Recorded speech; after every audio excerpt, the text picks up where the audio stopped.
ప్రజలు ఎంత పిచ్చోళ్ళు, గుడ్డోళ్ళు, తెలివిలేని వాళ్ళు అని రాజకీయ నాయకుల నమ్మకం అంటే చాలాసార్లు వాళ్ళు ప్రూవ్ చేశారు. మరొకసారి ప్రస్తుతం పెట్రోలు, డీజిలు పొదుపు మంత్రం పేరుతో పాలకులు ఆడుతున్న డ్రామాలలో ప్రజల భాగస్వామ్యాన్ని కనుక చూస్తే నిజంగానే రాజకీయ నాయకులు అద్భుతమైనటువంటి శక్తి ఉన్నవాళ్ళు. ప్రజలను వాళ్ళు ఎంత ఈజీగా వాళ్ళ వైఫల్యాలను దాచిపెట్టి మేనేజ్ చేయగలరో again and again they are proving.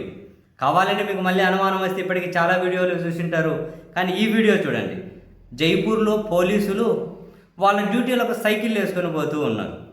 ఒకసారి చూడండి, సైకిల్ వేసుకొని పోతున్నారు.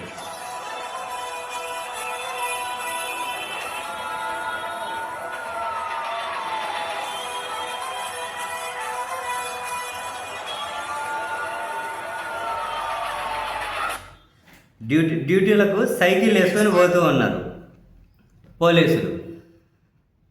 అదే ఆ పాలకులాడే గిమ్మిక్స్లో, పాలకులాడే డ్రామాలలో జడ్జీలు భాగస్వాములు, పోలీసులు భాగస్వాములు, ప్రజలు భాగస్వాములు. వైఫల్యం ఎవరిది, తప్పెవరిది? పోలీసులు సైకిల్ వేసుకొని డ్యూటీ చేస్తారా?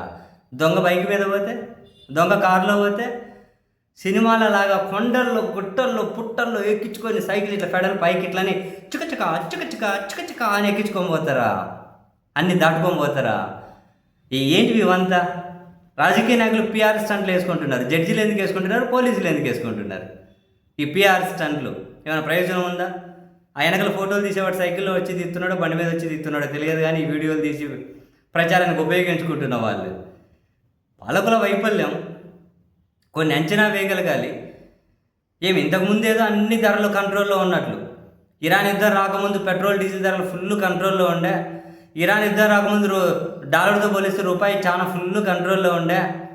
మొత్తం దేశం ఉరుకుల పరుగులు పెడుతూ ఉండే అభివృద్ధి. కానీ ఇప్పుడు ఇరాన్తో యుద్ధం వచ్చిన తర్వాతనే మొత్తం అతలాకుతలం అయిపోయినట్లు. ఎప్పటి నుంచో పడిపోతూ ఉన్నాయి. వీళ్ళ చేతగానితనానికి ఇరాన్ యుద్ధం అనేది అడ్డొచ్చింది. కాస్త కొంచెం ఎఫెక్ట్ ఉండొచ్చు, కాదని చెప్పట్లే. కానీ ఈ విధంగా నా పొదుపులు అనేది పోలీసులు సైకిళ్ళల్లో, జడ్జిలు సైకిళ్ళు ఎన్ని రోజులు పోతారు, ఎన్ని రోజులు డ్యూటీ చేస్తారు? ఒకరోజు ఎంత సేవ్ చేస్తున్నారు మీరు? ఎలక్ట్రిక్ వెహికల్స్ వాడచ్చు కదా వీళ్ళు, ఎలక్ట్రిక్ వెహికల్స్. ఇవన్నీ ఇసిపెట్టేసి రాజకీయ నాయకులు అద్భుతం అండి. జనాల్ని ఎంత పిచ్చోళ్ళని చెప్పి వాళ్ళు నిరూపించగలుగుతున్నారు చూడండి. ఏమన్నాడు దీనికి మళ్ళీ దేశభక్తి తీసుకొని వచ్చేస్తారు. ప్రజలు బాధ్యతగా ఉండాలి, అంతకంటే ముందు నాయకులు బాధ్యతగా ఉండాలి. రాత్రికి రాత్రి బాధ్యత వచ్చేస్తుందా? 4 సినిమా డైలాగులు, 4 పిఆర్ స్టంట్లు, 4 దేశభక్తి, 4 మతం మాటలు, 4 దేవుడి మాటలు చెప్పేసి అయిపోతుందా? ఏందోరా బాబు, నిజంగా అద్భుతం లేండి. మన మన మన పాలకులు అద్భుతం, మన ప్రజలు అద్భుతం, మన సిస్టమ్ అద్భుతం, అన్నీ అద్భుతాలే.